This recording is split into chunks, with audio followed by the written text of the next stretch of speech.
అయితే ఇక్కడ ఇజ్రాయేలీయులు సమర్పిస్తున్నారు, శారీరక సంబంధమైన మొదటి ఫలము తెచ్చి సమర్పిస్తున్నారు.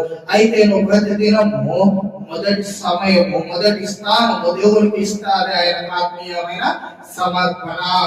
నీ ఆత్మీయ జీవితంలో దేవునికి నువ్వు ఇచ్చే మొదటి స్థానమే నువ్వు ఇచ్చే అర్పణ ఆయనకు, నువ్వు ఇచ్చే బలి ఆయనకు, నువ్వు తెచ్చే కానుక ఆయనకు. అయితే మనుష్యుడమైన నీవు శారీరకమైన పంట విత్తుతున్నావా, ఆత్మీయమైన పంట విత్తుతున్నావా?